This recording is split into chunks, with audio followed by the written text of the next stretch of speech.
Hello বন্ধুরা, তোমরা সবাই কেমন আছো? তো সেই দিন গিয়েছিলাম মায়েদের ওখানে।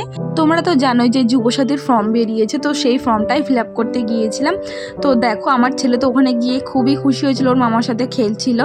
তো তারপরে ওই দিন আবার ছিল আমার মামার দোকানের হালখাতা। তো দেখো, এই যে লাল মিষ্টিটা ওটা আমার মামার দোকান থেকে দিয়েছে, আর ওই যে সাদা আর হলুদ মিষ্টিটা আমরা এনেছিলাম, আর ওই মিষ্টিগুলো আমার দিদি এনেছিল সাদা রঙের। তো আগের দিন ওই সবগুলো খাওয়া হয়েছিল রাতের বেলা।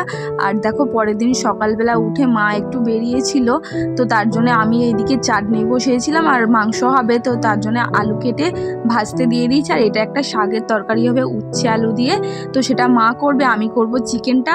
তো বাপি তো এখানে মাংস এনে দিয়েছে, আর এখানে আদা রসুন সব কিছু কাটা হয়ে গেছে, তো তার জন্য চাপিয়ে দিলাম মাংসটা কড়াইয়ের মধ্যে। তো মাংসের কালারটা কেমন লাগছে কমেন্ট করে জানো। কিছুটা কষে গেছে, আর একটু বাকি আছে। তো তারপরে এখানে দুপুরবেলা খাওয়া দাওয়া আমরা করে নিয়েছি। মা বিকেলবেলা নিয়ে এলো আমার জন্য পাপড়ি চাট, তো সেটাই খেলাম। আর বিকেলের দিকে ছেলে দেখো এখানে খেলতে চলে গেছে আমাদের মাঠে।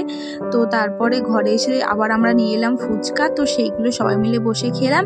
আর এদিকে সন্ধ্যাবেলা আমরা আবার কফি বানিয়েছিলাম, আর যার সাথে ছিল চিকেন পকোড়া, তো সেটা আর ভিডিও নেওয়া হয়নি বলে সেটা আর দেখাতে পারলাম না।